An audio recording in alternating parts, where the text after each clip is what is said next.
ಕಾಲ್ಗಳಲ್ಲಿ ಜಾಗತಿಕ ತೊಂದರೆ ಉಂಟುಮಾಡಿದ ರಾಕ್ಷಸ ಮಹಿಷಾಸುರ ಮಹಾ ತಪಸ್ಸಿನಲ್ಲಿ ಮುಳುಗಿ ಬ್ರಹ್ಮದೇವನ ಕೃಪೆಯನ್ನು ಪಡೆಯಲು ಆಧ್ಯಾತ್ಮಿಕ ಶಕ್ತಿಯನ್ನು ಸಂಪಾದಿಸುತ್ತಾನೆ. ಬ್ರಹ್ಮದೇವನು ಸಂತುಷ್ಟನಾಗಿ ಅವನಿಗೆ ಯಾರು ನೀನನ್ನು ಹಿಂಸಿಸಬಲ್ಲರು ಎಂದು ಆಶೀರ್ವಾದ ನೀಡುತ್ತಾನೆ.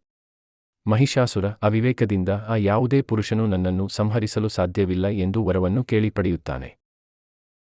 ಈ ಶಕ್ತಿಯೊಂದಿಗೆ ಮಹಿಷಾಸುರನ ದರ್ಪ ಹೆಚ್ಚಾಗುತ್ತಾ ಹೋಗುತ್ತದೆ. ಅವನು ದೇವತೆಗಳನ್ನು ಕಳೆಯುತ್ತಾನೆ, ಸ್ವರ್ಗವನ್ನು ಆಕ್ರಮಿಸುತ್ತಾನೆ ಮತ್ತು ತನ್ನ ಸಾಮ್ರಾಜ್ಯವನ್ನು ವಿಸ್ತರಿಸುತ್ತಾನೆ. ದೇವತೆಗಳು ವಿಷ್ಣು, ಬ್ರಹ್ಮ ಮತ್ತು ಮಹೇಶ್ವರ ಬಳಿಗೆ ಹೋಗಿ ಈ ಮಹಿಷಾಸುರನನ್ನು ತಡೆಯಲು ಸಾಧ್ಯವಿಲ್ಲ ಎಂದು ಸಹಾಯ ಕೇಳುತ್ತಾರೆ.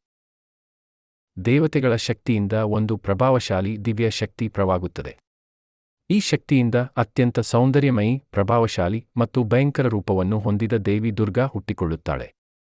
ದೇವತೆಗಳು ತಮ್ಮ ತಮ್ಮ ಶಸ್ತ್ರಗಳನ್ನು ತಂದು ದುರ್ಗಾದೇವಿಗೆ ನೀಡುತ್ತಾರೆ. ವಿಷ್ಣು ತನ್ನ ಚಕ್ರ, ಶಿವನು ತನ್ನ ತ್ರಿಶೂಲ, ಇಂದ್ರನು ತನ್ನ ವಜ್ರಾಯುಧ ಇತ್ಯಾದಿ ಶಸ್ತ್ರಗಳನ್ನು ನೀಡಿ ದೇವಿಯ ಶಕ್ತಿ ಹೆಚ್ಚಿಸುತ್ತಾರೆ. ದುರ್ಗಾದೇವಿ ತನ್ನ ಸಿಂಹದ ಮೇಲೆ ಮಹಿಷಾಸುರನ ಅಡಿಗಡಿಗೆ ಪ್ರಯಾಣಿಸುತ್ತಾಳೆ. ಅವಳು ಶತ್ರು ಸೇನೆಯನ್ನು ಧ್ವಂಸ ಮಾಡಲು ನಿರ್ಧರಿಸುತ್ತಾಳೆ. ಆಕೆಯು ಮಹಿಷಾಸುರನ ರಾಜಧಾನಿಯ ಬಳಿ ತಲುಪಿದಾಗ ಆಕೆಯ ಪವಿತ್ರ ಶಕ್ತಿಯನ್ನು ಕಂಡು ರಾಕ್ಷಸರು ಬೆಚ್ಚಿ ಬೀಳುತ್ತಾರೆ.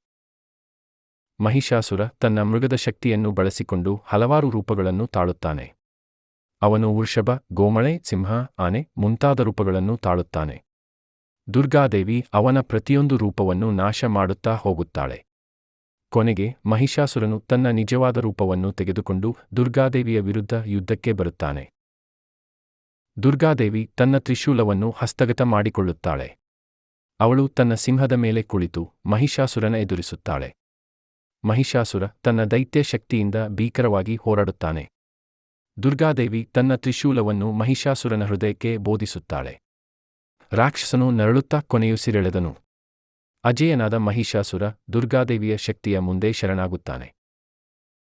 ಮಹಿಷಾಸುರನ ಸಂಹಾರದ ನಂತರ ದೇವತೆಗಳು ಸಂತೋಷದಿಂದ ದೇವಿಯ ಜಯವನ್ನು ಕೊಂಡಾಡುತ್ತಾರೆ.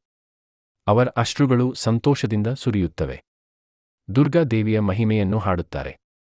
ಅವಳು ಮಹಿಷಾಸುರ ಮರ್ದಿನಿ ಎಂಬ ಹೆಸರಿನಿಂದ ಪ್ರಸಿದ್ಧಳಾಗುತ್ತಾಳೆ. ಅಜೇಯ ದುರ್ಗಾ ಸತ್ಯ ಮತ್ತು ಧರ್ಮದ ರಕ್ಷಕಿಯಾಗಿ ಗೌರವಿಸಲ್ಪಡುತ್ತಾಳೆ.